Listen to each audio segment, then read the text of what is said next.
segi fund bæjarstjórnar Fljótsdalshéraðs settan. Hann númer 290 og haldinn hér í fundasal bæjarstjórnar að Lynghúsi 12.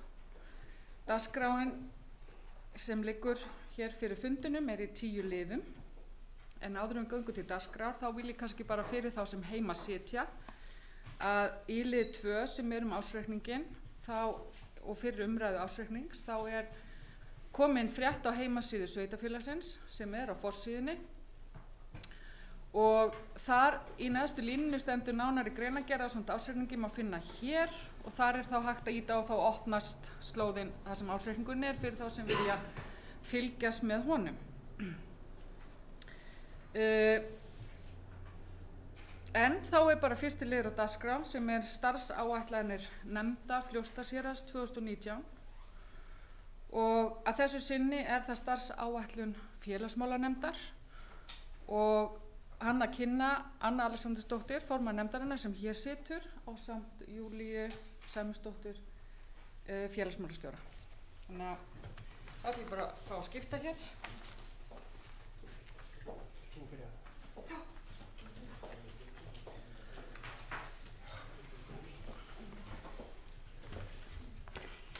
Forseti og góði fundamenn, það hérna starfsáætlun félagsþjónustu Fljótsdalshéraðs. Starfsáætlunin hún var samþykkt á fundi félagsmálanefndar 28. janúar 2019 og þar hægt að finna hana á síðunni. Og í þessari starfsáætlun þar liggja fyrir líka starfsáætlanir starfsstöðva sem heyra undir félagsþjónustu Fljótsdalshéraðs. En kannski svona aðeins að fara bara yfir því að það nýjir bæjarfulltrúar og hérna, þannig ég ætla aðeins að fara bara svona yfir nefndina líka. En félagsmálanefndin hún fer með stjórn félags- og barnaverndarmála í umboði bæjarstjórnar Fljótsdalshéraðs, sveitarstjórnar Fljótsdalshrepps, sveitarstjórnar Borgarfjarðarhrepps, sveitarstjórnar Vopnafjarðarhrepps og sveitarstjórnar Djúpavogshrepps og sameiginleg nefnd þessara sveitarfélaga.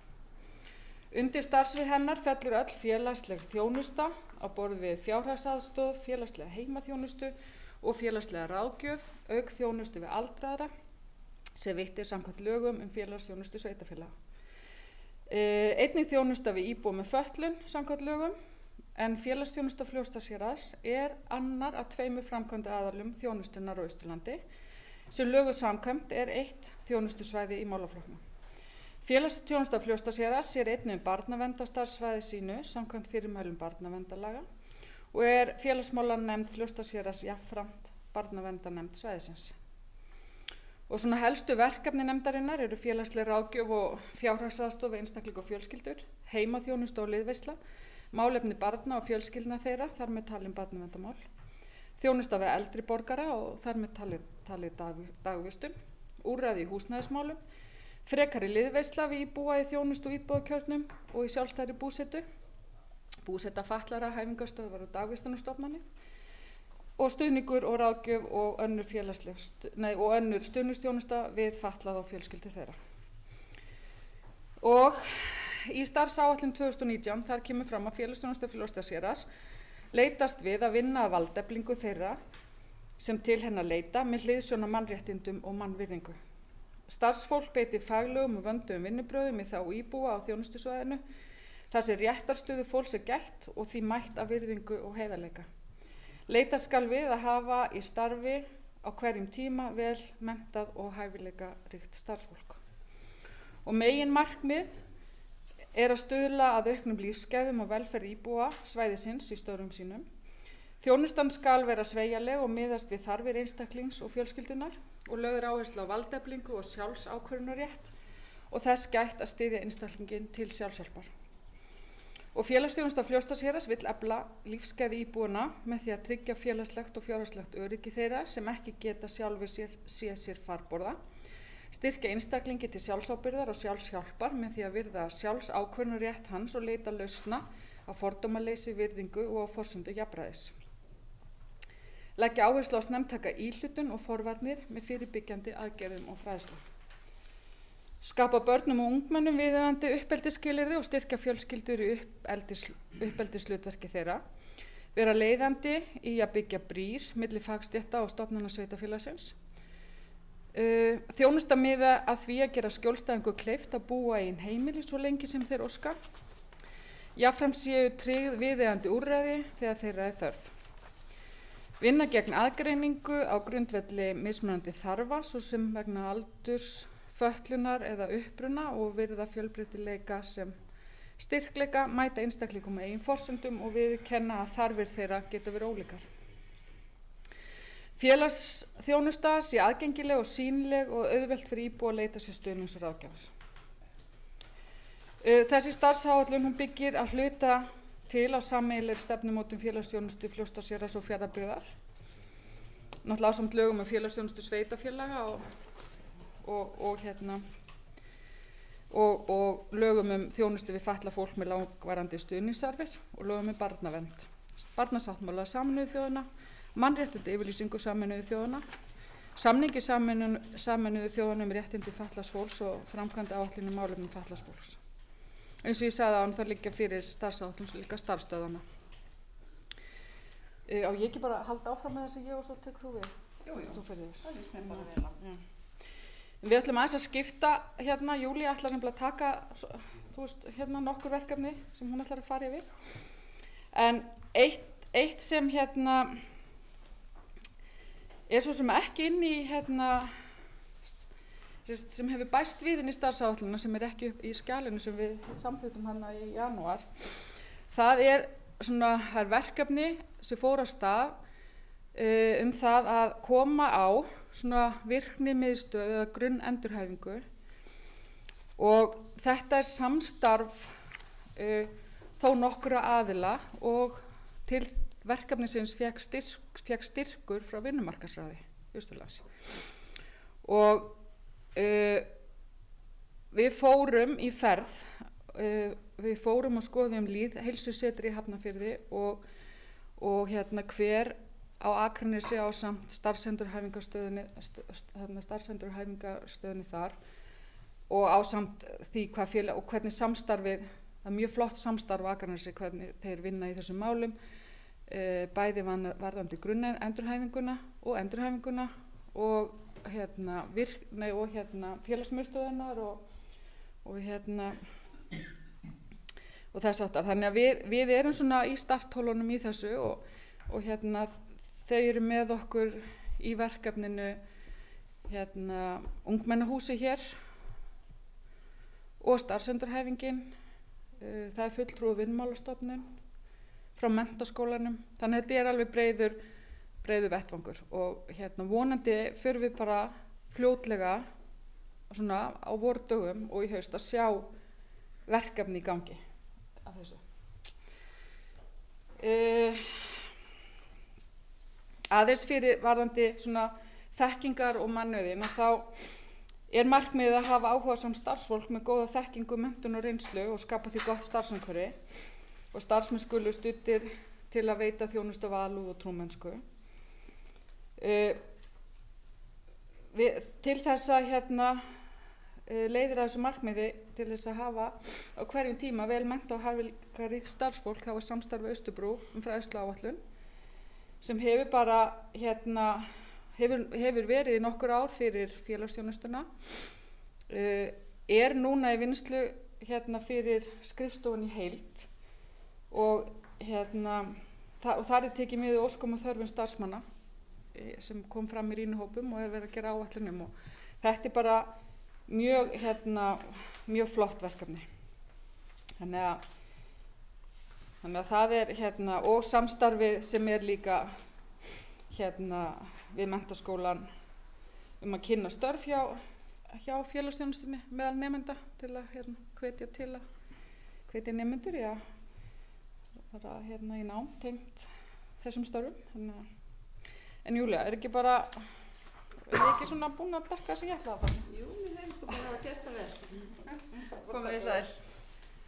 Ég ætlaði að segja ykkur frá Austurlandslíkaninu okkar sem við höldum auðvitað áfram að innleiða.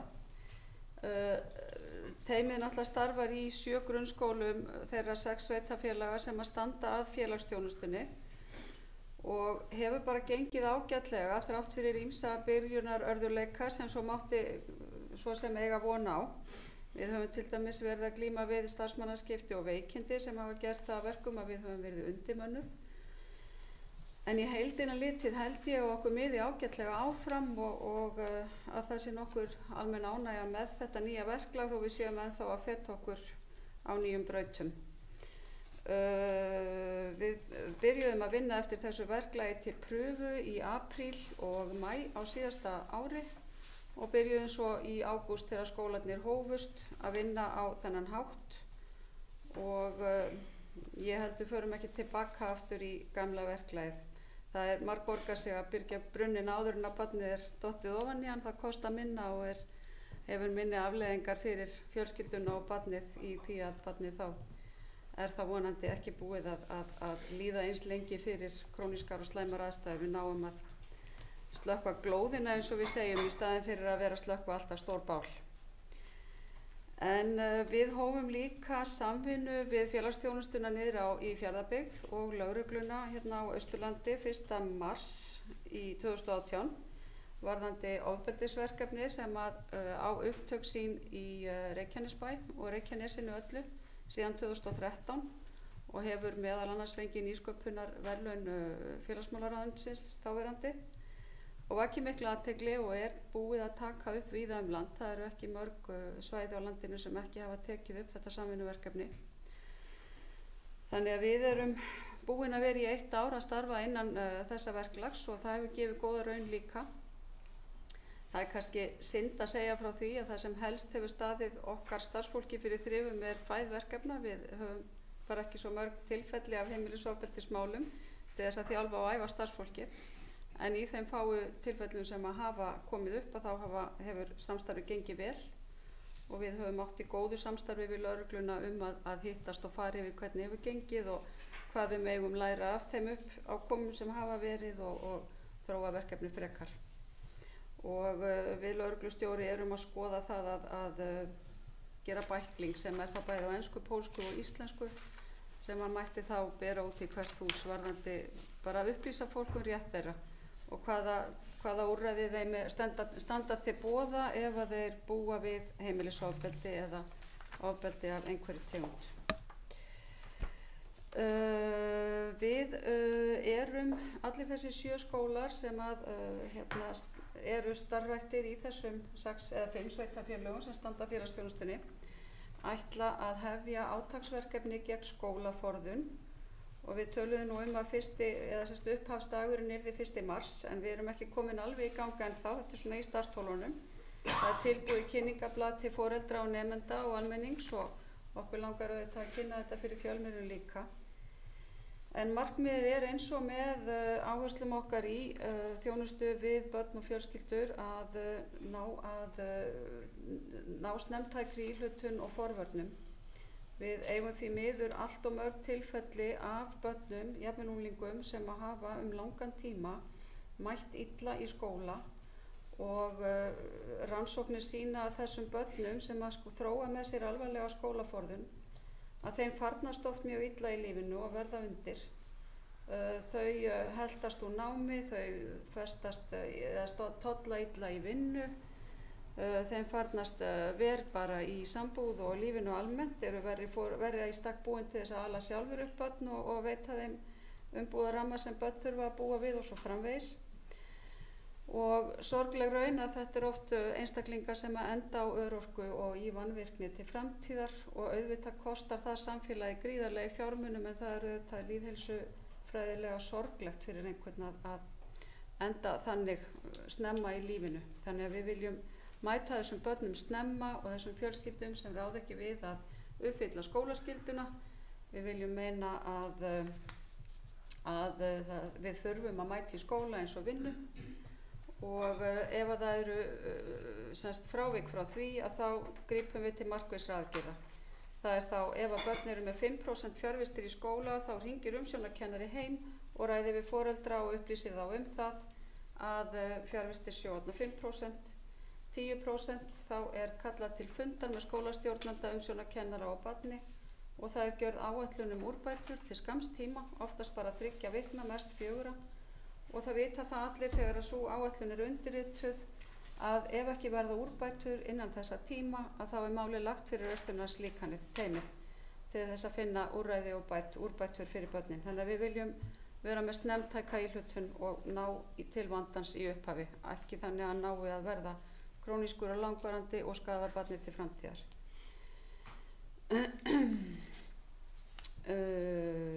Ég ætla að ræða við ykkur aðeins ferðaþjónustu fatlaðra. Það auðvitað með nýju lögunum sem að tóku gildi 1. október á síðasta ári ýmsar breytingar sem að lagðar eru á herðar sveitarfélögum og félagsþjónustu sveitarfélaga sem að við stöndum dálítið svona á stöndum dálítið, já, við vitum ekki alveg í hvaða fótvegum að stíga stundum vegna þess að lögin voru samþykkt og tóku gildi 1. október en reglugerðir og leiðbeinandi reglur hafa ekki verið gefnar út, að minnsta kosti ekki í veigamestu þáttunum. Og ég vil meina að hagsmunum okkar sveitarfélagana út á landi hafa ekki verið gætt nógu vel við innleiðingu þessara laga og þá sérstaklega ég að horfa til annars vegar ferðaþjónustu fatlaðra og hins vegar til grunnþjónustu sem ég ætla að fara í á eftir. Ferðaþjónusta fatlaðra skilgreind samkvæmt lögunum sem almennur réttur hins fatlaða til þess að eiga sambærilegt líf á við alla aðra. Og við höfum áður litið svo á að við veitum þjónustu í samræmi við almenningssamgöngur og það sem að öðrum þegnum samfélagsins býðst.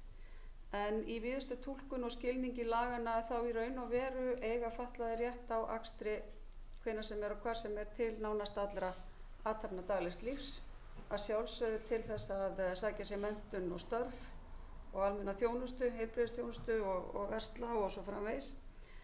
En við höfum alltaf litið á þetta sem þjónustu innan þéttbýliskjarna. En það eru auðvitað ákveðnar túlkanir og úrskurðir sem að benda til þess að við eigum bara að veita þetta líka langt út fyrir byggðarkjarna. Og það leggur mikinn aukinn kostnað á okkur stóru sveitarfélögin sem eru landfræðilega stór og þetta kemur ekkert við fjölmennu sveitarfélagin okkar svo sem eins og Reykjavík, Akureyri og höfuðborgarsvæði sem ekki með neina sveitir. Þannig að það talað að innleiða þessi lög og endurskoða þau eftir 2 ár og það sett í ganga á þess að þessi kostnaðargreind. Þannig að þið með bara vera upplýst það að þetta svolítið undirskrifaður og óútfylltur tékki sem við erum þarna með í höndunum og gæti kostað okkur mikið. Það kemur í ljós. Grunnþjónustan að sama skapi öll félagsþjónusta í raun og veru heimaþjónusta sem að við höfum haft ýmis fagheiti yfir áður heiti núna bara grunnþjónusta og við höfum miðað við að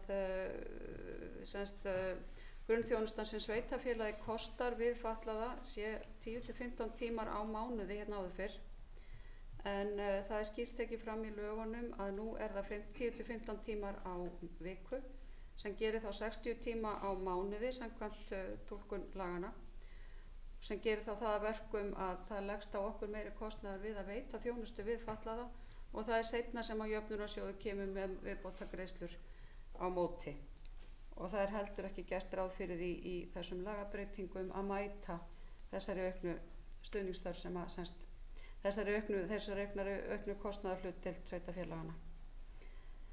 En þess má geta að stóru sveitarfélögin svo sem eins og Reykjavík, Hafnarfjörður, Kópavogur og Garðabær og þau hafa verið að miða við fleiri tíma heldur en við höfum gert. Þannig að þetta ekki eins mikið breyting fyrir þau í kostnaði. Dagþjónusta eldri borgara, félagsmálanefndin nýbúin að fela félagsmálastjóra og forstöðumanni Hlimmsstaðar, Berglind okkar, að sækja fjölgun dagvistunarrýma. Og það ekki vanþörf á því. Við erum eins og með 8 rými, 3 sértæk sem eru ætluð heilabiluðum og 5 almenn og það eru 6 til viðbótar sem fyrir utan þessi 8 sem að sækja núna þjónustu hjá Berglindi og hennar kollegum og með því má þá segja að það sé sannarlega þörf fyrir að fjölga jafnvel alveg upp í 14 og við vitum það og finnum að það aukin ásókn í þjónustu við aldraða og það alveg í samhljóðan við áherslur ríkisins að aldraðir búi lengur heima og fái aðstoð til þess að búa heima með niðurfellingu á semst dvalarheimilum og með því að semst hjúkrunarrými séu semst, við erum með langa biðlista á hjúkrunarrými og markmiðið þá að styðja aldraða til þess að búa sem lengst heima með þjónustu sem þá kostuð af okkur í sveitarfélaginu. En það líka annað sem við vildum benda á í nefndinni í okkar bókun að til dæmis eins og varðandi stuðning við fatlaða, að þegar að fatlaður einstaklingur fer í skammtímavistun eða innlögn einhvers konar, þá falla ekki niður greiðslur úr jöfnunarsjóði á móti þeim kostnaði sem við leggjum til þess að greiða fyrir þjónustu við fatlaða, en hún gerir það ef við erum að tala dagvistuna þjónustu fyrir aldraða. Ef við semst kerfi gengur út frá því að við ofbókum í dvalarrýmin okkar til þess að það sparnaður fyrir ríkið með því að ef einhver aldraður fer til dæmis í hvíldarinnlögn að þá situr Berglind uppi með tómt pláss eða þarf að ofbóka til þess að fylla plássin á hverjum tíma til þess að fullnýta plássið, sem gerir það að verkum að það hallar á okkur og ríkið sparar pening og þetta þyrfti að leiðrétta líka. NPA-málin hafa verið mikið í umræðunni í fjölmiðlum eins og þið hafið tekið eftir. Hér hjá okkur enginn sem hefur sótt notendastýrða persónulega aðstoð. Við höfum reynslu af því að einstaklingur hafi áður fyrr verið með svona samning en féll frá því að vilja halda honum opnum áfram. Þannig að eins og er það ekki neitt sem við erum að fást við, en komið fram slík umsókn þá að sjálfsögðu tökum við hana í ferli og í ferli hjá okkur. Búsettumál fatlaðra, við erum með 3 búsettukjarna þar sem fatlaðir búa sem þurfa víðtækan stuðning og langvarandi. Og á síðastliðnu ári gerðum við þá breytingu að við lögðum niður 2 stöðugildi forstöðumanna í þessum kjörnum og Guðbjörg Gunnarsdóttir sem forstöðumaður fyrir fötlunarmálin hjá okkur og hún tekur yfir þau störf og undir hana og til þess að vera faglegi leiðtogar á hverjum stað fyrir sig voru ráðnir þá þroskaþjálfar sem eru þá skilgreindir yfir þroskaþjálfar, faglegi leiðtogar og handleiðarar á staðnum og í fyrsta skipti í langan tíma og mörg ára þá náum við að halda rekstri þessara kjarna innan fjárlagaramma.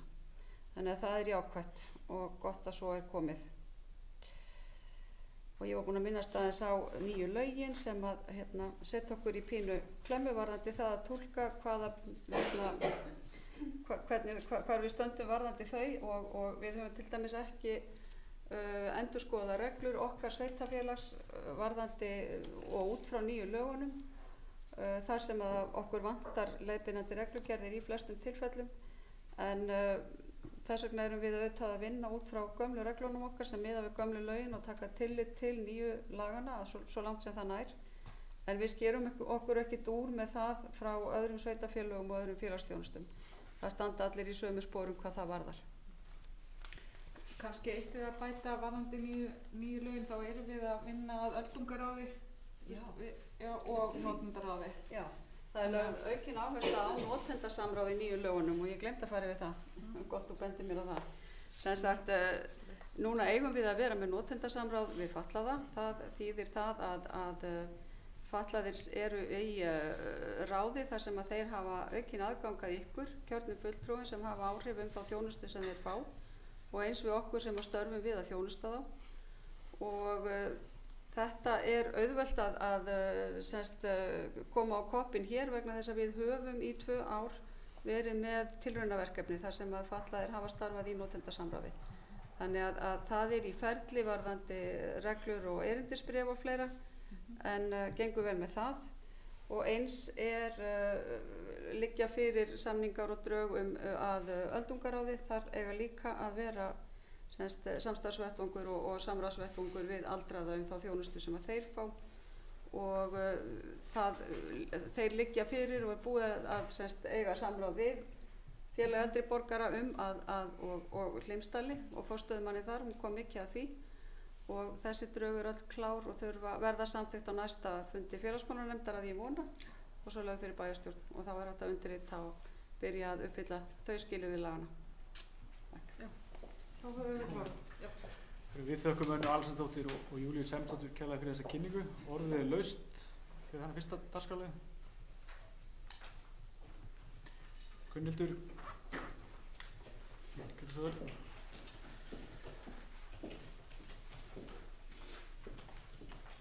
Já, forseti, bæjarfulltrúar og starfsmenn. Ég vil bara þakka þeim stöllum fyrir frábæra kynningu á þessu málaflokki. Og ég verð að segja það fyrir mig að ég held að við hjá Fljótsdalshéraði getum verið bara mjög stolt af þessum málaflokki hjá okkur. Við erum með mjög góða félagsmálanefnd og við erum með mjög öflugt starfsfólk í þessum geira. Við erum mjög heppin með það. Ég er mjög hrifin af þessu Austurlandslíkani sem að þær eru að þróa og innleiða hjá okkur.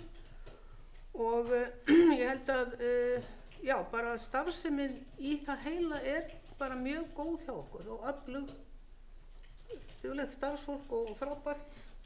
Eiginlega sama hvað litið finnst mér í þessu málaflokki, við getum verið bara mjög stolt af þessu og ég þakka þeim bara kærlega fyrir og vona þeim gangi bara jafn vel áfram eins og hingað til með þessi störf all.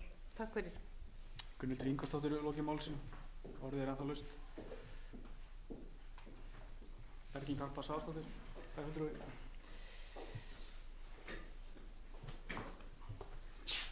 Forseti, góði fundamenn. Mér langar líka bara, ég verð bara ótrúlega stolt að hlusta á þetta allt saman.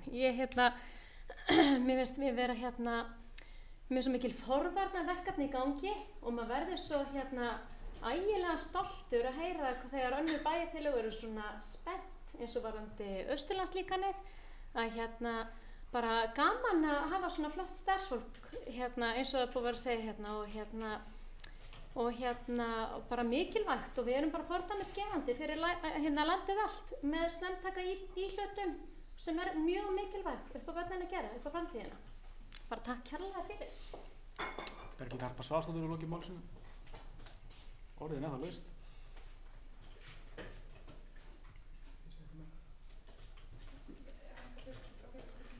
Ef ekki fleiri vilja taka til orð þá lokum við þessu fyrsta dagskrárlið og ég skal skipta um.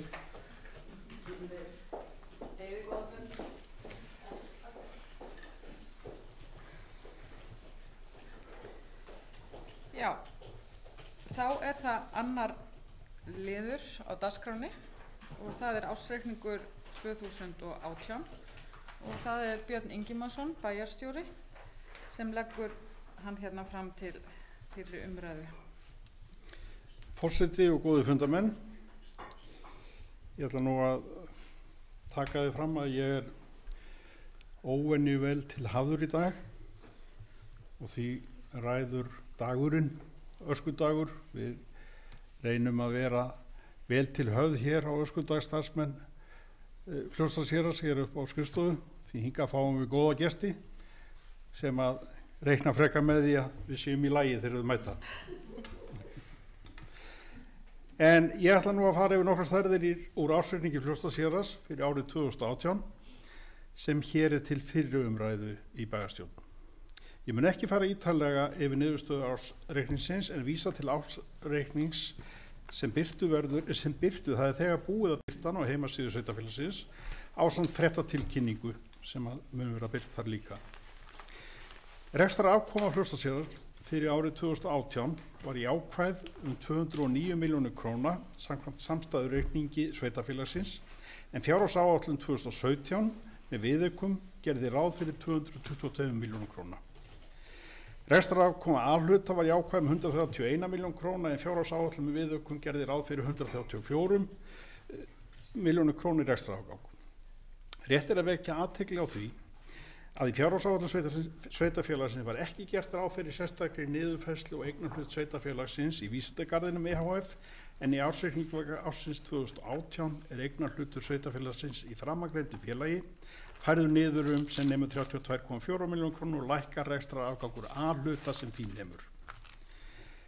Fræðslumál eru langstærsti málaflokkurinn en til hans runnu 1.927 milljónir króna nettó árinu 2018 eða 53,5% af skatttekjum sem er hækkun 163 milljónir króna frá árinu áður.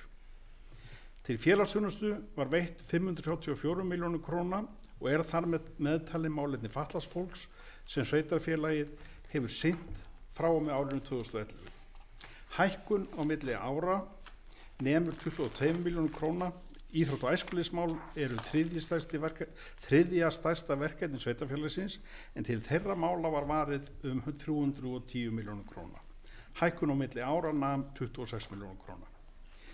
Fjárfestingar samkvæmt samstæðureikningi Fljótsdalshéraðs námu 276 milljónir króna árinu 2018 en þar af námu fjárfestingar Eignasjóðs krónum 134 milljónum og vega þar þyngst fjárfestingar í nýju fimleikahúsi við íþróttamiðstöðina á Egilsstöðum og fjárfestingar vegna gatna og gangstíga. Í fjárfestingum B-hluta námu þyngst fjárfestingar Hitaveitu Egilsstaða og Fella upp á 120 milljónir króna. Skuldir og skuldbindingar samstæðu á B-hluta námu í árslok 2018 8.146 milljónir króna og hækka 2 milljónir króna frá árinu 2017. Skuldaviðmið samkvæmt reglugerð fjárhagsleg viðmið fyrir samstæðureikninga á B-hluta 142% í árslok 2018 en skal samkvæmt setjastuna lögum vera ekki yfir 150%. Samkvæmt aðlögunaráætlun sem Fljótsdalshéraðs samþykkti árið 2012 og tók til endurskoðunar á árinu 2014 var það markmið sveitarfélagsins að skuldaviðmið yrði komið niður fyrir 150% árið 2019. Hér með staðfestið að því markmiði hefur verið náð árið fyrir áætlað var og ber því að fagna. Áætlanir sveitarfélagsins fyrir tímabilið 2019 til 2022 gerir ráð fyrir að framleiða hlutfall í rekstri sveitarfélagsins haldist miðað við rauntölu 2018 og á árinu 2019 verði veltufé frá rekstri jákvætt 668 milljónir króna á meðan næsta árs afborganir á skuldbindingum nema 520 milljónir króna samkvæmt ársreikningi 2018. Rekstrar afkoma Fljótsdalshéraðs stendur því ríflega undir greiðslubyrði lána og það markmið sveitarfélagsins að sú þróun haldist í langtíma áætlun sveitarfélagsins. Áframhaldandi jákvæð afkoma á yfirstandandi ári mun leggja grunn að bættri afkomu árin 2020, 2021 og 2022. Þannig verður greiðsluhæfi sveitarfélagsins tryggt til framtíðar gagnvart þeim skuldbindingum sem á því hvíla. Auk þess verður því kleift að ráðast í þær fjárfestingar sem gera æskilega framtíðar þróun samfélagsins mögulega. Með hliðsjón af þeim árangri sem þegar hefur náðst í rekstri sveitarfélagsins og lesa má meðal annars úr ársreikningi síðasta árs full ástæða til þess að horfa með jákvæðni til komandi ára. Leið og ég þakka bæði kjörnum fulltrúum og starfsfólki sveitarfélagsins fyrir árangursríkt og ánægjulegt samstarf á liðnu ári, þá legg ég hér með ársreikning Fljótsdalshéraðs fyrir árið 2018 fram til fyrir umræðu. Takk. Björn Ingimarsson, bæjarstjóri, hefur þá lokið máli sínu og orðið laust. Björn Björnsdóttir, bara fyrir að gera svo vel.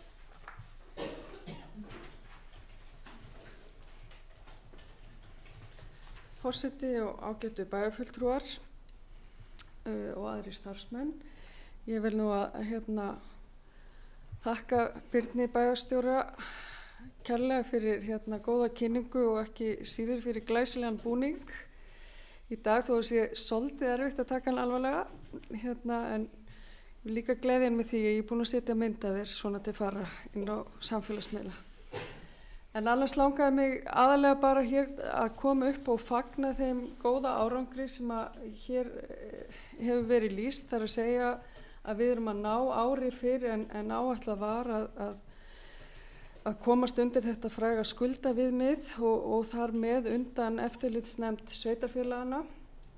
Ég held að samhent starf síðastliðna ára sé hér að skila sér og það er brýnt held ég að við höldum áfram vel á spöðunum inn í framtíðina því að það er nú ákveðna blikur á lofti í efnahagslífinu og við þurfum að standa vaktina í fjármálunum. Mér finnst líka full ástæða til þess að þakka fjármálastjóra og öðrum þeim sem að hér leggja á sig mikla vinnu við gerð fjárhagsáætlanna fyrir velunin störf því að eins og þeir sem að kynna sér efni þessa ársreiknings geta séð, þá eru við mjög að standa okkur mjög vel í því að halda áætlanir og það auðvitað mjög mikilvægt því eins og fram kemur meðal annars í skýrslu endurskoðanda, þá eru góðar og vandaðar fjárhagsáætlanir eitt mikilvægasta stjórntæki sveitarfélagana. Þannig ég held við getum bara að klappa okkur svolítið á bakið fyrir þessa vinnu sem auðvitað, eins og ég nefndi, árangur margra ára starfs og það hefur tekið á og ekkert alltaf verið auðvelt en sannarlega þess virði að vera svo stödd í þessum sporum í dag. Björg Björnsdóttir, bæjarfulltrúi hefur lokið máli sínu og orðið enn laust. Karl Lárensson var að bæjarfulltrúi, gjörðu svo vel.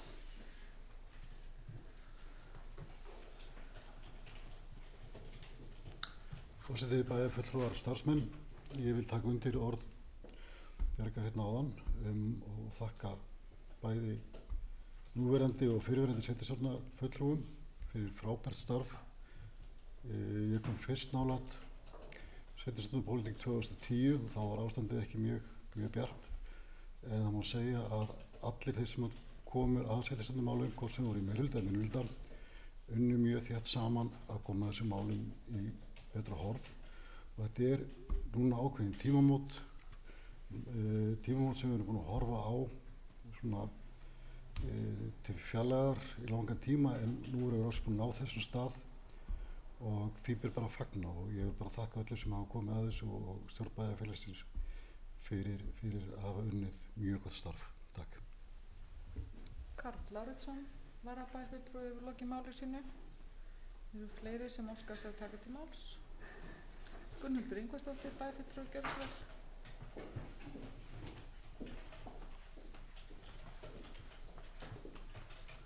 Forseti, bæjarfulltrúar og starfsmenn. Ég vil líka koma hér upp og lýsa yfir ánægju minni með ársreikninginn. Þetta mjög góð niðurstaða og eins og hefur komið hér fram áður þá þetta auðvitað að þakka því að við höfum bara verið aðhaldssöm í þeir sem hafa sitt í bæjarstjórn síðustu árum, þeir hafa verið aðhaldssamir og hugsað að halda vel utan um aurinn og við erum að bara sjá árangur af því núna en ég vil hins vegar segja það við þurfum bara að vera vel á vaktinni og ekki fá eitthvað æði núna þegar okkur gengur vel. Það getur verið varasamir tíma framöndan. En þetta bara lítur vel út og eins og ég segi stundum, það betra að eiga en að vanta. Þannig að þetta bara ágætt hjá okkur eins og og ég vona bara okkur gangi vel að halda áspjóðunum áfram að stjórna þessu af síni og ráðsemi. Takk fyrir. Gunnhildur Ingvarsdóttir, bæjarfulltrúi hefur lokið máli sínu og orðið enn laust.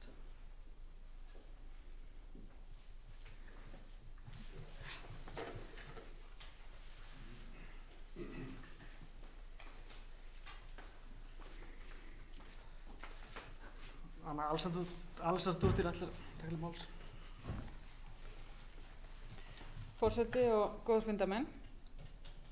Ég ætla nú ekki að fara að endurtaka það sem þeir bæjarfulltrúar sem hér hafa komið upp og tjá sig, en ég vil taka undir hvert orð.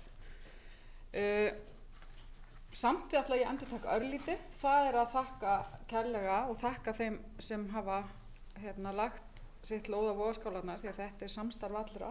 Þetta kjörnir fulltrúar sem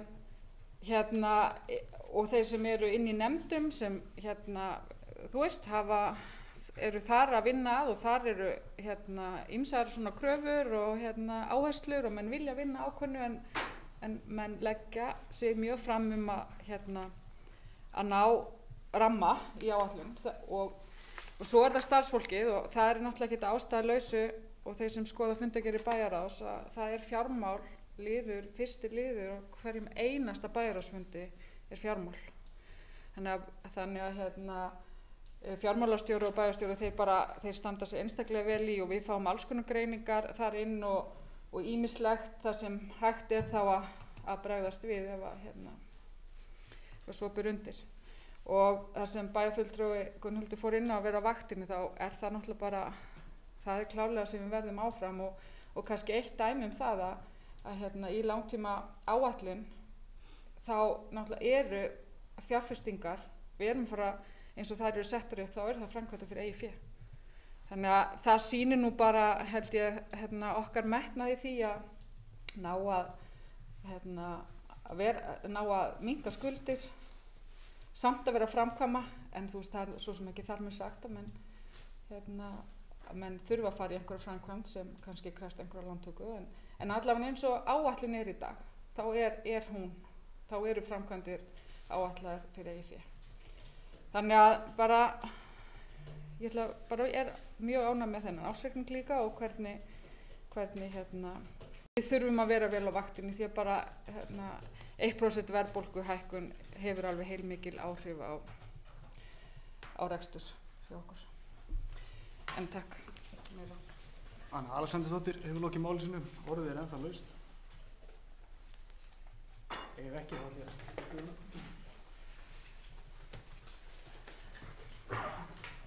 Seinasti séns, hafa ekki fleiri hvatt sér hljós og þá göngum við til afgreiðslu þessa annars liðar ársreikningur 2018 og þarna hér liggur fyrir tillaga og ég ætla að lesa hana upp. Bæjarstjórn samþykkir að vísa ársreikningi og drögum að endurskoðunarskýrslu Fljótsdalshéraðs til annarar umræðu í bæjarráði og bæjarstjórn. Þeir sem eru samþykkir þessari tillögu gefið merki. Það samþykkt samtliga.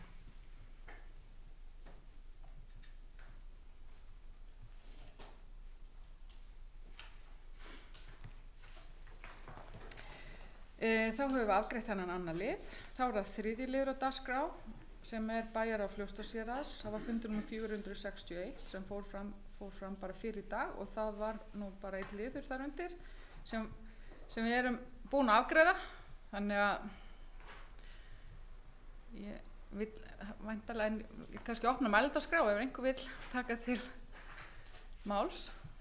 Svo ekki, þá mælendaskrá lokað og við göngum þá til næsta liðar og þá ætla ég aftur að biðja Steinar að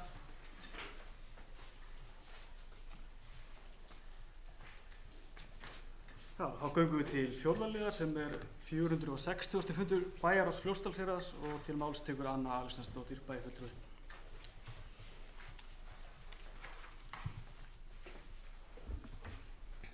Já, það bæjarráð Fljótsdalshéraðs, 460. fundur og fundagerðin, þessi fundur fór fram bara síðastliðinn mánudag. Fundagerðin sem hérna liggur fyrir í 17 liðum og það eru 3 liðir teknir hérna út. Og það þá fyrst liður 4.3.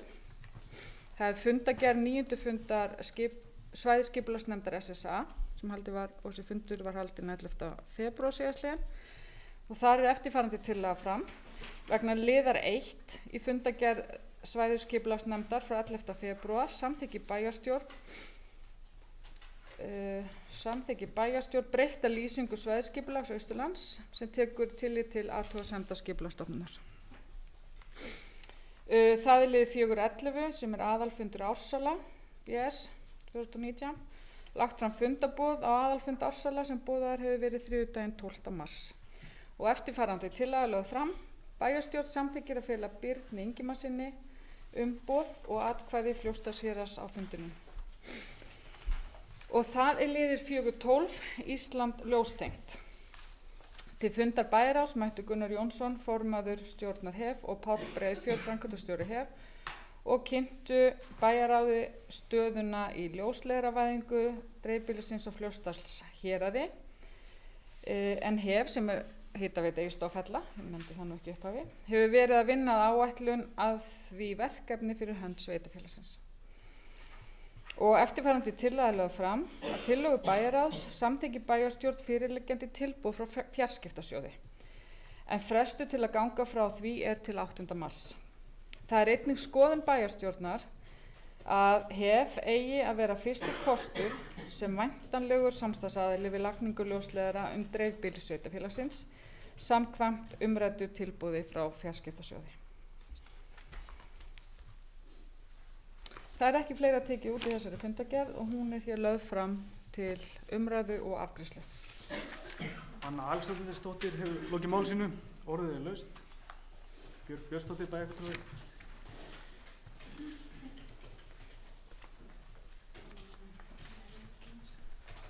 Forseti, bæjarfulltrúar og aðrir starfsmenn, mig langar að koma hér og ræða 2 liði.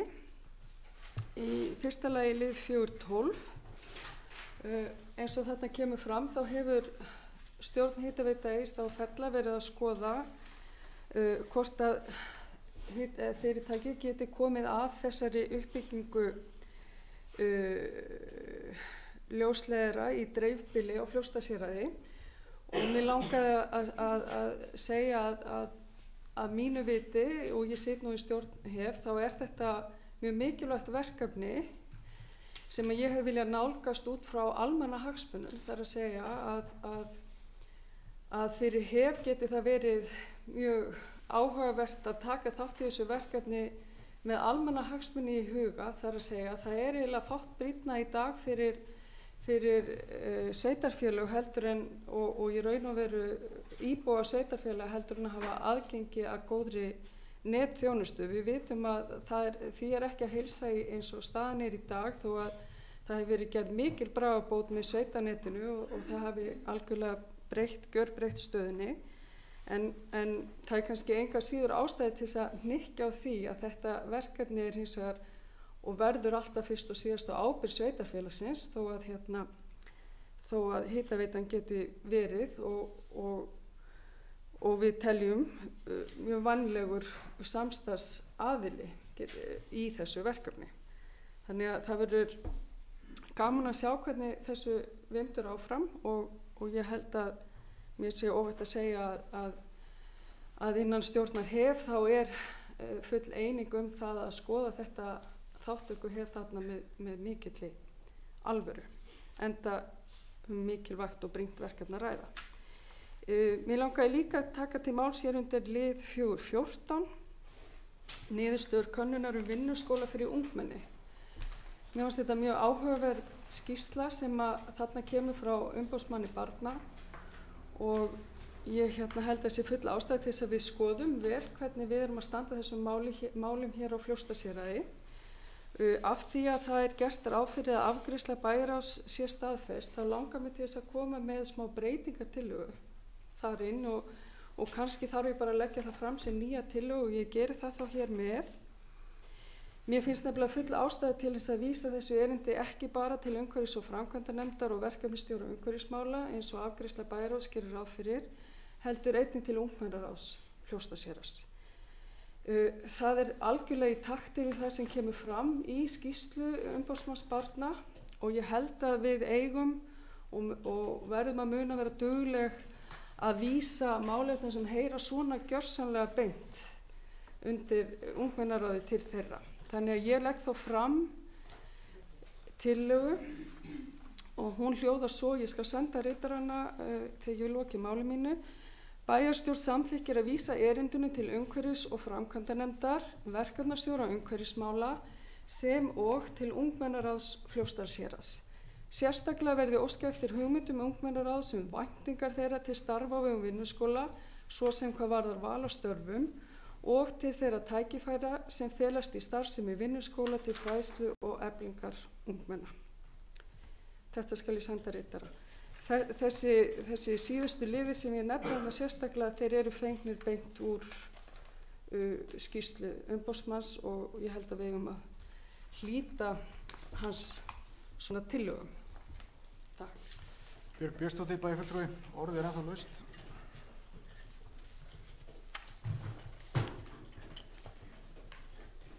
Ef svo er ekki þá hef ég sætaskiptið önnu og við göngum þetta atkvæðagreiðslu.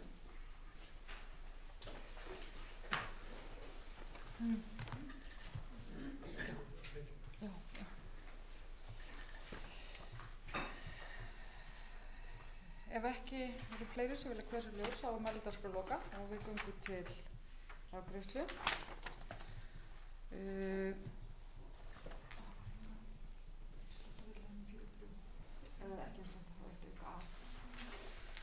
Það er þá fyrst liður 4.3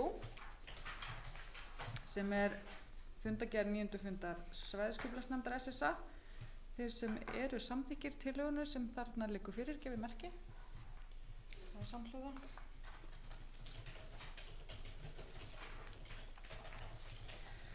Og það er liður 4.11 sem er aðalfundur ásala. Þeir sem eru samþykkir tillögunni sem liggur fyrir gefi merki. Það er samhljóða. Það er liður 4.12 sem er Ísland ljóstengt. Þeir sem eru samþykkir tillögunni sem þarna liggur fyrir gefi merki. Það er samþykkt samhljóða. Og það er þá að lokum liður 4.14 þar sem er komin breytingatillaga. Já, ég lesa hann upp aftur eða munið hana bara? Ég munið hana alveg. Þeir sem eru samþykkir þeirri breytingatillögu sem hér liggur fyrir vinsamlegast gefi merki. Það er samþykkt. Hún er samþykkt. Já, ok.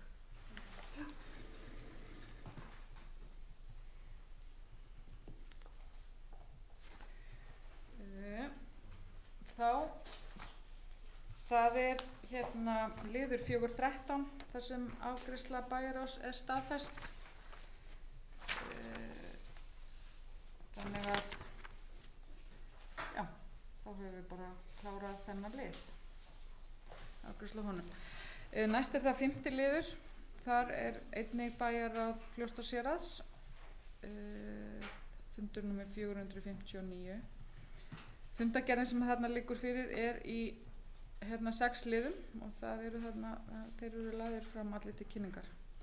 En orðið laust að sjálfsögðu um þennan lið. Það verður engin hvað sér ljós, þá loka ég mælendaskrá og við göngum til næsta liðar.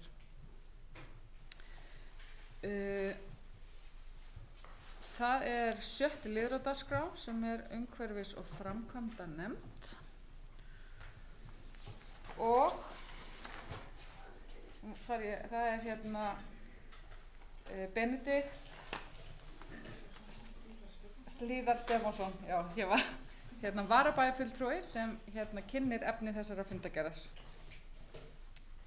Forseti, bæjarfulltrúar, aðrir fundarmenn. Ég er með fundargerð umhverfis- og framkvæmdanefndar, 107. fund sem var haldinn núna á miðvikudaginn síðastliðinn og þar eru 16 atriði og við tökum það 7 atriði sem er tekin út. Ég ætla að gera þeim hér skil. Fyrst er að liður 6.2 vinnuskólan 2019. Reglur vinnuskóla Fljótsdalshéraðs voru til umræðu á fundi umhverfis- og framkvæmdanefndar. Þar lagði verkefnastjóri umhverfismála fram tillögu að breytingu á lögum vinnuskólans. Eftirfarandi tillaga er lögð fram að tillögu umhverfis- og framkvæmdanefndar samþykki bæjarstjórn eftirtalda breytingar. Að 6. grein hljóði svo: öll neysla og notkun orkudrykkja, rafrétta, veips, tóbaks og hvers kyns vímuefna er með öllu óheimil á vinnutíma. Síðan er 7. grein, hún hljóði svo að allt búðaráp er bannað á vinnutíma, þar með talið í kaffitímum. Næst er það liður 6.3 refa og minkaveiðar á Fljótsdalshéraði. Til umræðu á fundi umhverfis- og framkvæmdanefndar voru refa og minkaveiðar á Fljótsdalshéraði.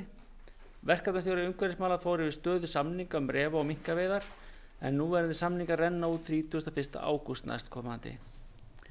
Eftirfarandi tillaga er lögð fram að þar sem samningar renna út á árinu samþykki bæjarstjórn að tillögu umhverfis- og framkvæmdanefndar að auglýst verði eftir refa og minkaveiðimönnum fyrir næsta samningstímabil. Þeir veiðimenn sem vilja endurnýja samninga eru hvattir til að sækja um. Því næst er það liður 6.6 ályktun vegna úthéraðs frá stjórnarfundi Naust. Það er ekki náttúru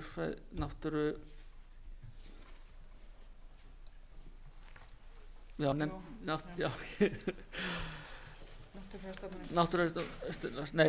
ekki nefndin okkar. Já. Ályktun stjórnar Naust úthérað þar sem þeim eindregnum tilmælum er beint til bæjarstjórnar Fljótsdalshéraðs að vinna ötullega að þessu máli í tengslu við endurskoðun á aðalskipulagi sveitarfélagsins sem nú er fyrirhuguð. Eftirfarandi tillögu er lögð fram. Bæjarstjórn tekur undir með umhverfis- og framkvæmdanefnd og þakka fyrir erindið og tekur undir bókun náttúruverndarnefndar að rétt sé að málið fái ítarlega umfjöllun við endurskoðun aðalskipulags. Þá er að liður 6.9 umsókn framkvæmdaleyfi vegna endurnýjunar og áætlan uppbyggingu á fráveitu Egilsstað fyrsta áfanga. Eftirfarandi tillaga er lögð fram. Bæjarstjórn samþykkir að fela umhverfis- og framkvæmdanefnd að grenndarkynna fyrir landeigendum Egilsstaða 1 Ísafeyja vegna Egilsstaðaflugvallar og minjastofnun vegna fornminja á framkvæmdasvæði, áformum útgáfu framkvæmdaleyfis vegna fyrsta áfanga endurnýjunar og uppbyggingar á fráveitu Egilsstaða og Fellabæjar samkvæmt 5. grein, málsgreinar 13 grein samanber 44. grein skipulagslaga nr. 133/2010 og 1. málsgrein 8. greinar reglugerðar framkvæmdaleyfi nr. 772/2012.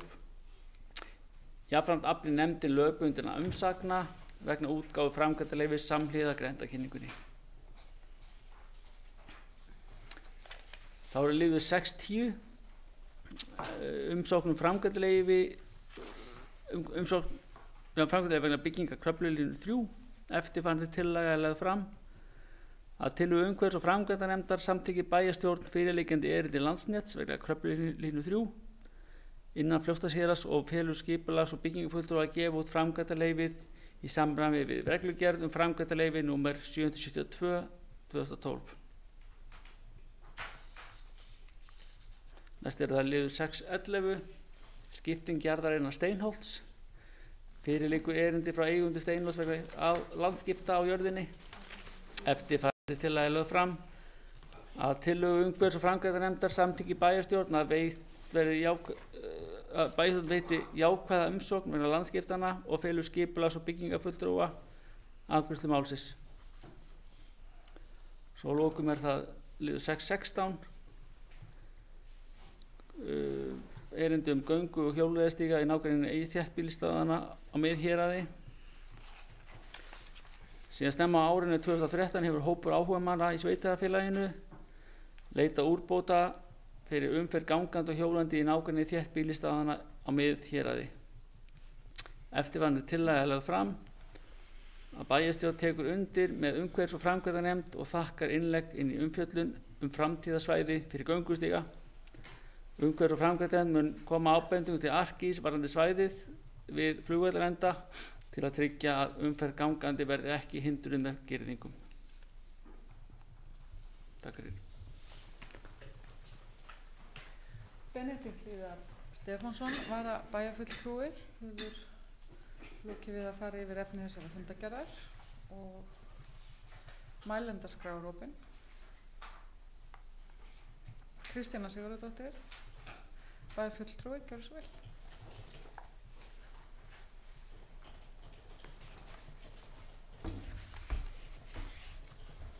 Forseti, aðrir fundarmenn, langaði aðeins að koma hérna upp og minnast á lið nr. 6.9. Mér langar sérst að fagna því að vikið hafi verið frá tillögu umhverfis- og framkvæmdanefndar í þessum máli, því það er afar brýnt að fara eftir lögum og reglum við útgáfu framkvæmdaleyfa. Því rétt eins og fulltrúar L-lista bentu á fundinum þá var nokkuð ljóst að svo umsókn sem var lögð fyrir nefndina, henni var ábótavant. Svona ef tekið sér tillit til þeirra gagna sem reglugerð og framkvæmdaleyfi gerir ráð fyrir. Þannig að ég bara ánægð með þessa tillögu bæjarstjórnar.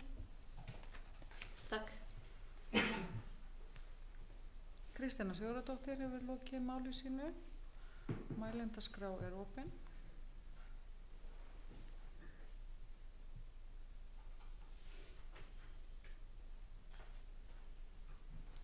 Það hafa ekki fleiri kvart sér hljós. Þá loka ég mælendaskrá og við göngum til afgreiðslu.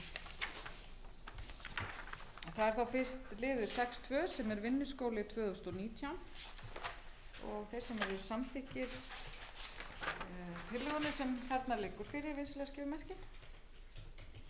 Það er samhljóða.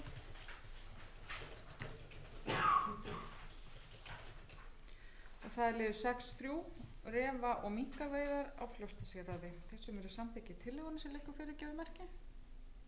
Það er samþykkt samhljóða. Og það er liður 6.6 ályktun vegna úthéraðs. Þeir sem eru samþykkir tillögunni sem liggur fyrir skjöfumerki. Það er samþykkt samhljóða. Og það er liður 6.9 umsókn framkvæmdaleyfi vegna endurnýjunar og áætlunar uppbyggingu fráveitu Egilsstaða fyrsta áfanga. Þeir sem eru samþykkir tillögunni sem liggur fyrir skjöfumerki. Það er samhljóða.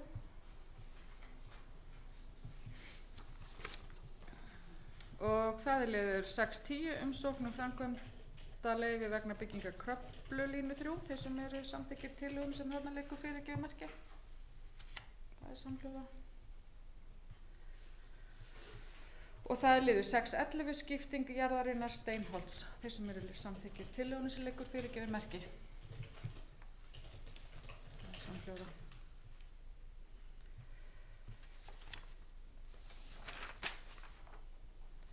Það eru 2 liðir, 6.4 og 6.5, þar sem afgreiðsla umhverfis og...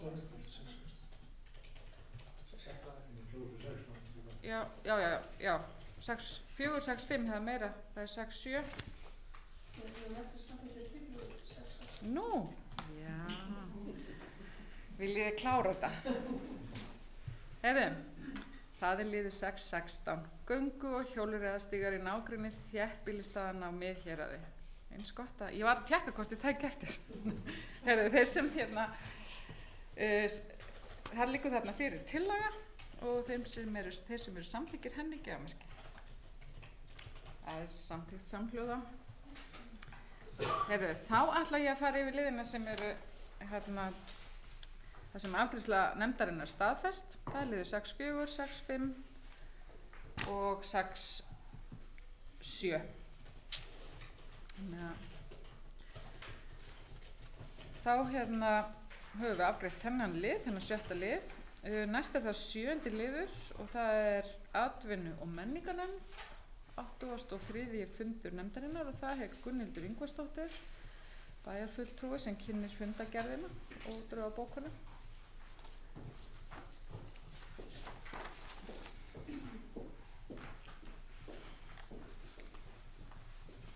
Forseti bæjarfulltrúi og starfsmenn, áður að lengra er haldið með þennan lið, þá vil ég lýsa yfir vanhæfi mínu undir lið 7.3. Vil eiginlega fá það samþykkt svo ég geti horfið úr herbygginu. Ég held nokkuð augljóst vanhæfi sé að ræða, þannig að bæjarfulltrúi má yfirgefa salinn. Og liður 7.3 það eru kynningabæklingar og ég ætla bara að fá að lesa þessa tillögu hér úr sæti en fyrir liggja tillögur gerð og prentun kynningarefnis. Málið var á dagskrá síðasta funda nefndarinnar og eftirfarandi tillaga er lögð fram að tillögu atvinnu- og menningarnefndar samþykkir bæjarstjórn fyrirliggjandi drög að kynningaráætlun. Kostnaður er alls krónur 1.840.000 sem tekið verður að lið 1363. Þá er mælendaskrá opin þennan lið, bara lið 7.3. Það er engin kvart sér hljós. Þá göngum við til afgreiðslu þessara liðar og þeir sem eru samþykkir þessari tillögu sem liggur fyrir skjöfumerki. Það er samþykkt. Samþykkt með 8 atkvæði með 1 fjarverandi. Samþykkt með 8 atkvæði. 1 fjarverandi.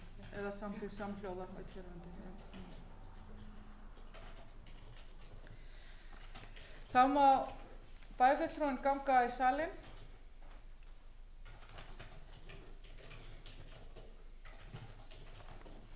Og kynna fundagerðina að öðru leyti.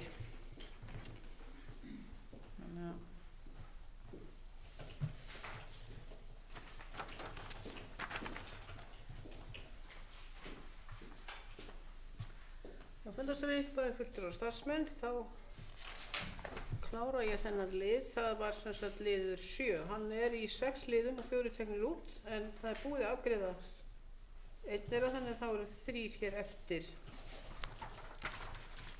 Og það er þá liður 7.2. Samstarfssamningur um söfnun og skráningu örnefna Landmælingar Íslands. Fyrirliggja tillögur um áframhaldandi vinnu við skráningu örnefna í sveitarfélaginu. Eftirfarandi tillaga er lögð fram að tillögu atvinnu- og menningarnefndar samþykki bæjarstjórn að fengin verði aðili til að aðstoða við skráningu örnefna í afmarkað verkefni. Til verksins verði varið 200.000 krónur sem tekið verði af lið 0589. Það er liður 7.4. Menningarstefna Fljótsdalshéraðs endurskoðun. Fyrirliggja drög að endurskoðaðri menningarstefnu Fljótsdalshéraðs. Eftirfarandi tillaga er lögð fram að tillögu atvinnu- og menningarnefndar samþykkir bæjarstjórn fyrirliggjandi menningarstefnu. Og að lokum er að liður 7.5. Reglur er varða menningarmál. Fyrirliggja drög að reglum við styðja eiga við stefnu sveitarfélagsins í menningarmálum. Á fundi atvinnu- og menningarnefndar 8. október 2018 fól nefndin Sigrúnu Blöndal og Gunnhildi Ingvarsdóttur að fara yfir drög að fyrirliggjandi reglum er varða menningarmál ásamt starfsmanni og leggja fyrir nefndina. Annars vegar er að ræða reglur um listaverk í eigu sveitarfélagsins og hins vegar reglur um menningarverðlaun. Eftirfarandi tillaga er lögð fram að tillögu atvinnu- og menningarnefndar samþykkir bæjarstjórn fyrirliggjandi drög að reglum um menningarverðlaun og reglur um listaverk í eigu sveitarfélagsins. Það er litið þessi fundargerð lögð fram til umræðu og svo staðfestingar. Gunnhildur Ingvarsdóttir, bæjarfulltrúi, hefur lokið máli sínu og mælendaskrá er opin. Björg Björnsdóttir, bæjarfulltrúi, gjör svo vel.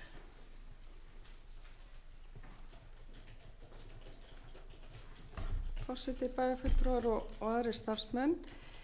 Mig langar að ræða hér eða koma hér inn á 2 liði. Í fyrsta lagi lið 7.4. Endurskoðuð menningarstefna Fljótsdalshéraðs.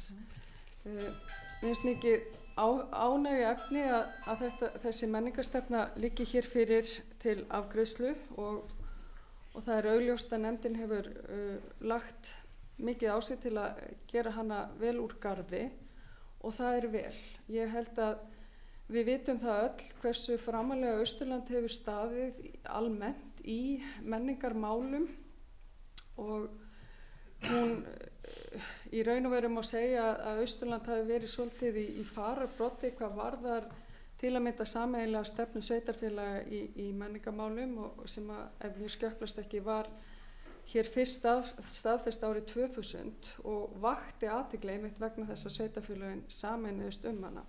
Í dag hefur sóknaráætlun Austurlands tekið þetta hlutverk svolítið yfir, þar að segja það er engin sérstök menningarstefna fyrir Austurland önnur en svo sem að birtist í sóknaráætlun.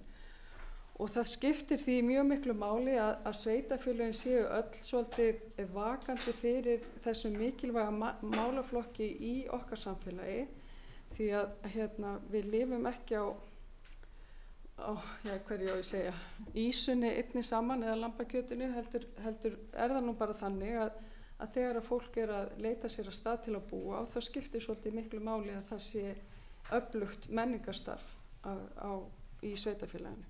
Og mér finnst vera metnaður í þessari menningarstefnu og ég bara fagna henni mjög. Hitt sem ég langar aðeins að koma inn á það er liður 7.6 sem heitir frístund og ræktunarhverfi á Fljótsdalshéraði sem er nú enn í vinnslu hjá nefndinni. En ég vildi nú taka þetta upp vegna þess að í dag fór fram held ég fyrsti af nokkrum áætluðum fundum atvinnu- og menningarnefndar svokallum súpufundum þar sem að sjón við beint að ákveðnum málaflokkum í atvinnumálum. Fyrsta lagi finnst mér það nú eiginlega bara til eftirbreytni fyrir aðrar nefndir að standa fyrir svona opnum íbúafundum málefni á sviði nefndana og í dag var einmitt verið að fjalla matvælaframleiðslu á Fljótsdalshéraði. Þetta var mjög áhugaverður fundur og eitt af því sem við ræddum mjög það var sko hvar tækifærin okkar lægju til framtíðar og eitt af því sem nefnt var, einn af þeim möguleikum sem nefndir voru þarna var til að mynda grænmetisræktun sem að við höfum í raun og veru flest til þess að geta farið í af krafti. Reyndar var vakin athygli á því að raforkukostnaður stendur okkur svolítið fyrir þrifum og það er eitthvað sem við þurfum ævinlega að vera að berjast fyrir að fá einhvern veginn réttlátara raforkuverð fyrir iðnaðarstarfsemi sem við erum með.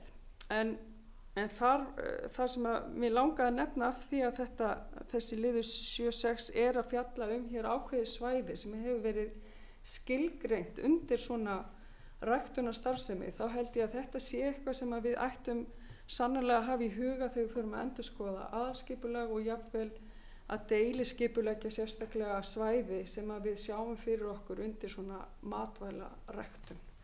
En til hamingju atvinnu- og menningarnefnd og formaður sem hér situr fyrir með þessa fundi og ég hlakka bara til að mæta á næstu og beini því til minns formans að hún skoði það hvort við getum ekki líka gert þetta í fræðslunefndinni.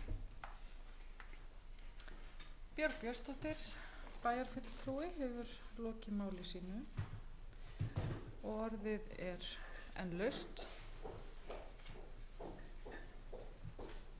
Gunnhildur Ingvarsdóttir, bæjarfulltrúi, gjörðu svo vel.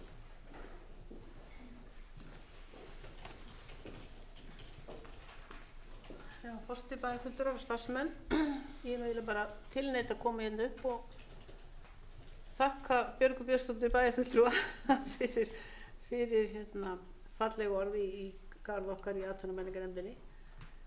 Og ég nota það bara tækifærið og segi ykkur frá því að ég var bara mjög ánægð með þennan fund í morgun eða í hádeginu. Maður vissi svo sem ekkert á hverju maður ætti von, hversu margir myndu mæta og annað slíkt sko, en þetta var bara fín mæting og áhugasamir fundargestir, það er áhuga fyrir málefninu. Þannig að þetta náttúrulega gefur manni byr í báða vængi að halda áfram og breyta upp á fleiri fundum sem við svo sem í nefndinni höfum talað um að hafa. Þannig að við þurfum bara að finna okkur önnur umræðuefni, fleiri umræðuefni á næstu fundum. Takk bara kærlega fyrir. Gunnhildur Ingvarsdóttir, bæjarfulltrúi, hefur lokið máli sínu. Eru fleiri sem óska eftir að taka til máls? Steinar.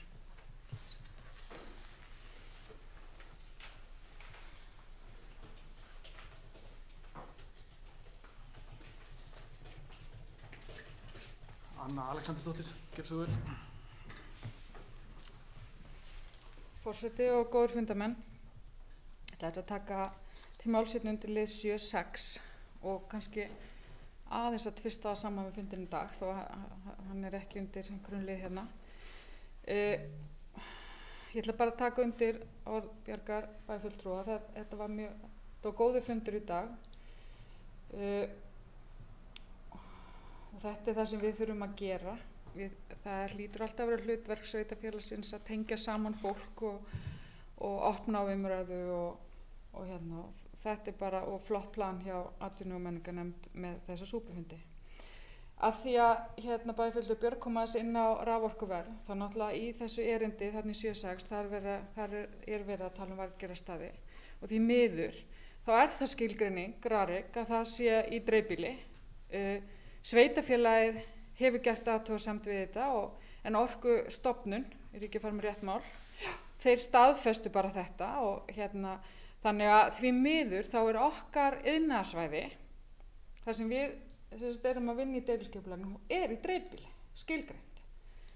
Og er þá verið að þvinga sveitarfélög til að draga iðnaðarstarfsemi inn í þéttbýlið? Eða við verðum bara að halda áfram að berjast í þessu. Þetta er náttúrulega ekkert nokkurt vit. Ég veit ekki hvort getur reynt að, er þetta ekki eitthvað metra á milli, kannski verðum við bara einhvern veginn að reyna, vita ekki, búa til, þú veist, hver skilgreiningin á hvernig byggð þarf að vera, nei, en þetta náttúrulega bara galið og þarna þurfum við bara, þið ekkert að hætta þó við höfum fengið þetta svar við erindinu sem fór frá Fljótsdalshéraði varðandi þessa skilgreiningu Rariks, en við verðum bara halda áfram því að eins og við heyrðum á fundinum í dag, þá þetta svolítið stór þáttur og það var þessi liður í rekstraráætlunum sem svona setti strikið yfir verkefnið. Þannig að þannig að við höldum bara áfram, vinna þessu. Takk. Anna Alexandersdóttir, bæjarfulltrúi, orðið ennþá laust.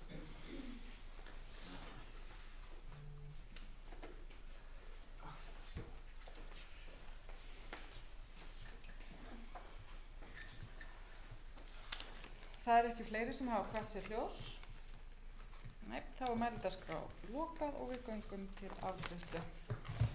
Nú ætla ég að reyna að muna eftir öllum liðunum. Það þá fyrst liður 7.2 sem samstarfssamningur söfnun og skráningu örnefna, Landmælingar Íslands. Þarna liggur fyrir tillaga, þeir sem eru samþykkir henni gefið merki. Það samþykkt samhljóða. Og við vorum búin að afgreiða lið 7.3. Þá það liður 7.4 sem menningarstefna Fljótsdalshéraðs endurskoðun og þeir sem eru samþykkir tillögunni sem liggur fyrir gefið merki. Það samþykkt samhljóða. Og það liður 7.5. Reglur varða menningarmál. Þeir sem eru samþykkir tillögunni sem liggur fyrir gefið merki. Það samþykkt samhljóða.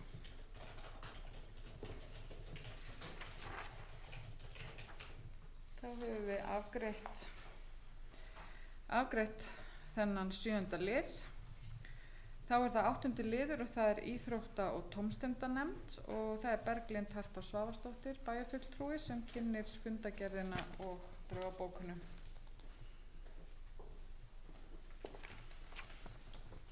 Forseti, góðir fundarmenn. Ég ætla að fara yfir að kynna fundargerð íþrótta- og tómstundanefndar. Það fundargerð númer 50, það var í 4 liðum, það voru 2 liðir teknir út. Það liður 8.3, reiðhöllin Iðavöllum. Eftirfarandi tillaga lögð fram að tillögu íþrótta- og tómstundanefndar samþykkir bæjarstjórn nýjar notkunarreglur, gjaldskrá og samning við hestamannafélagi Freyfaxa varðandi reiðhöllina Iðavöllum. Svo var það liður 8.4. Úthlutunarreglur styrkja íþrótta- og tómstundanefndar. Fyrirliggja nýjar úthlutunarreglur styrkja íþrótta- og tómstundanefndar. Eftirfarandi tillaga lögð fram að tillögu íþrótta- og tómstundanefndar samþykkir bæjarstjórn að úthlutun marsmánaðar samkvæmt nýjum reglum fari fram í apríl með umsóknarfrest til og með 15. apríl. Fleiri liðir voru ekki teknir út og þetta sem sagt borið upp til umræðu og afgreiðslu. Takk fyrir. Berglind Harpa Svavarsdóttir, bæjarfulltrúi, hefur lokið við að fara yfir efni þessara fundargerðar. Mælendaskrá opin.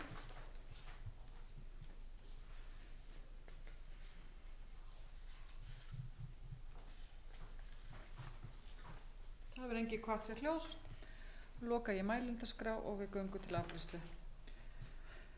Og þá það fyrst liður 8.3 sem reiðhöllin Iðavöllum. Þeir sem þarna liggur fyrir tillaga. Þeir sem eru samþykkir henni vinsamlega skefið merki. Samhljóða. Og það liður 8.4 úthlutunarreglur styrkja íþrótta- og tómstundanefndar. Þeir sem eru samþykkir tillögunni sem liggur fyrir gefið merki. Það samþykkt samhljóða.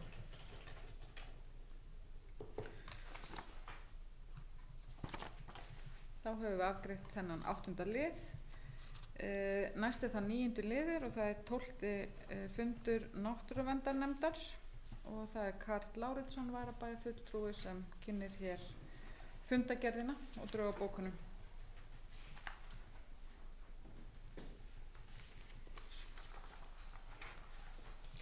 Forseti bæjarfulltrúar starfsmenn.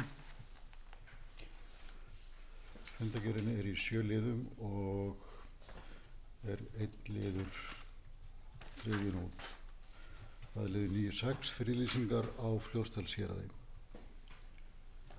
Á fundi náttúruverndarnefndar var farið yfir möguleg næstu skref hvað varðar friðlýsingar á Fljótsdalshéraði og meðal annars sagt frá fundi sem formaður og starfsmaður náttúruverndarnefndar áttu með fulltrúum umhverfis- og auðlindaráðuneytis og Umhverfisstofnunar. Eftirfarandi tillaga lögð fram að tillögu náttúruverndarnefndar samþykkir bæjarstjórn og óskað verði eftir því við Umhverfis- og auðlindaráðuneytið að hafin verði vinna við mögulega friðlýsingu jarðanna Hrafnabjarga, Unós og Heyskála í Hjaltastaðaþingá. Að hluta í heild með sérstaka áherslu á stórurð. Bæjarstjórn leggur áherslu á að samstarfshópur þar sem fulltrúar sveitarfélagsins og landeiganda eigi sæti verði skipuð sem fyrst, en hlutverk hópsins er að móta nánari tillögur flokkun og umfang friðlýsingar og friðlýsingarskilmála í samráði við hagsmunaaðila. Bæjarstjórn telur mikilvægt að í friðlýsingarskilmálum verið tryggt að áframhald geti orðið á hefðbundnum landbúnaðarafnotum af svæðinu og að friðlýsing takmarki ekki nauðsynlegar vegaframkvæmdir á Vatnsskarði. Þá telur bæjarstjórn nauðsynlegt að sem fyrst verði auknum fjármunum ráðstafað af hálfu ríkisins til landvörslu og uppbyggingar innviða fyrir ferðafólk á svæðinu sem eru töluverðu og vaxandi álagi. Að öðru leyti er málið í vinnslu. Þessi fundargerð er þá lögð fram til umræðu og afgreiðslu. Karl Lárusson bæjarfulltrúi hefur lokið máli sínu og orðið er laust. Björk Björnsdóttir, bæjarfulltrúi, gjörðu svo vel.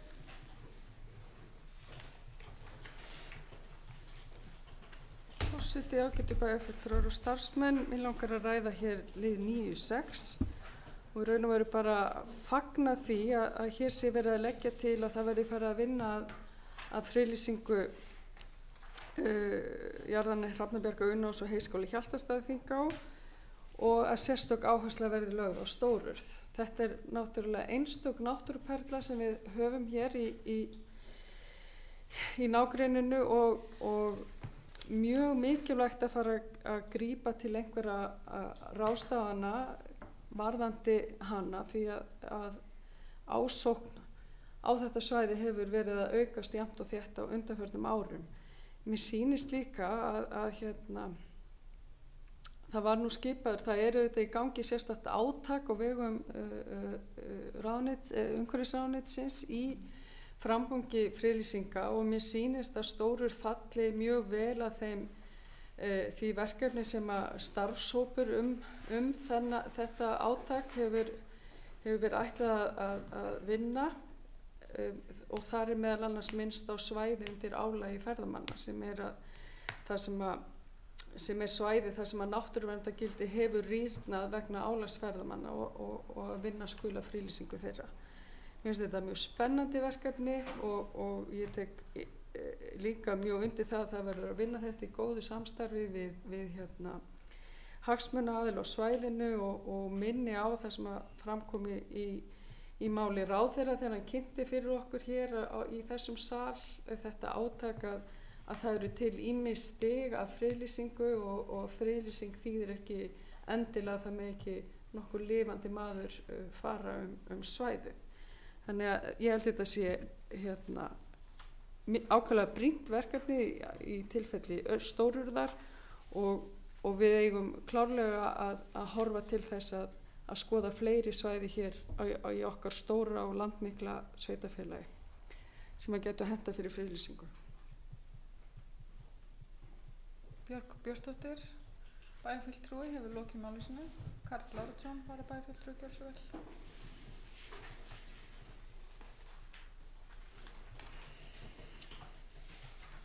Forseti, bæjarfulltrúar og starfsmenn. Á haustdögum þá satt hér fund bæjarstjórnar sá sem hér stendur og lýsti sérstökum áhyggjum yfir þróun svæðisins í Stórurð og sérstaklega auknum ágangi og áhyggjum yfir því að svæðið þyldi kannski ekki mikla óhefta umferð, allavega ekki án frekari skipulags. Og því fagna ég mjög að þetta skulle vera komið í þennan farveg og vona bara að þeir sem að þessu standa vinni hratt að þessum málum vegna þess að ég held að þetta mál þoli ekki mikla við. Takk. Karl Láretsson varabæjarfulltrúi hefur lokið máli sínu. Mælendaskrárinn opinn.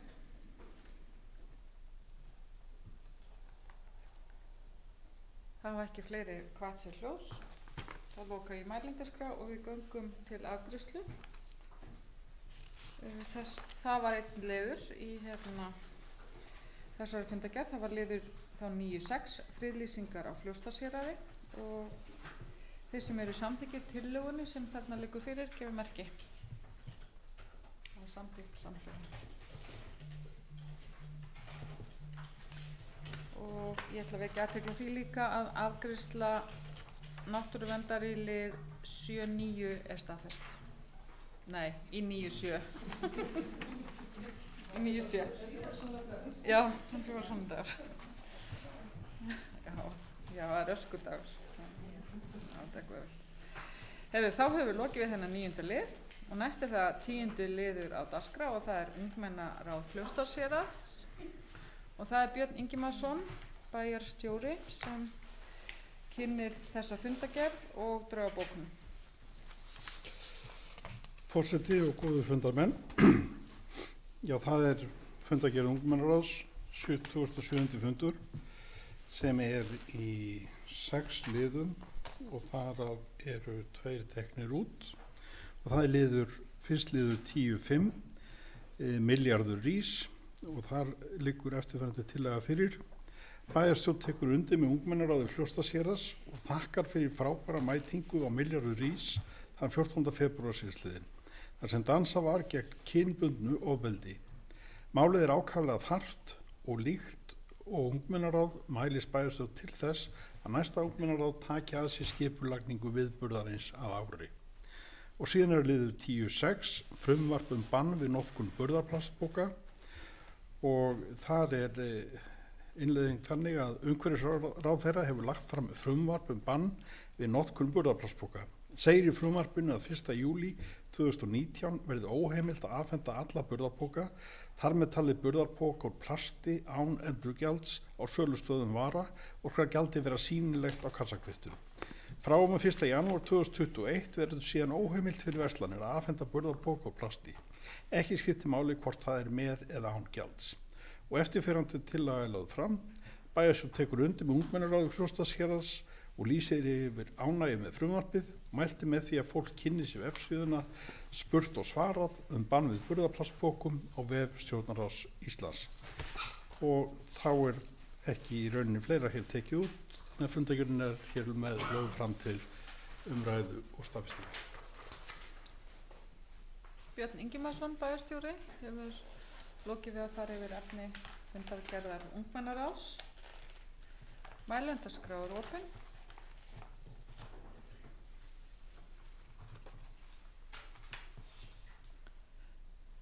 Það hefur engin hvatt sér hljós. Þá er mælendaskrá lokað og við göngum til afgreiðslu. Það er liður 10.5 milljarður rís. Þeir sem eru samþykkir tillögunni sem þarna liggur fyrir gefur merki. Það er samþykkt samhljóða. Og það er liður 10.6 frumvarp bann við notkun burðarplastpoka. Þeir sem eru samþykkir tillögunum sem þarna liggur fyrir gefur merki. Það er samþykkt samhljóða.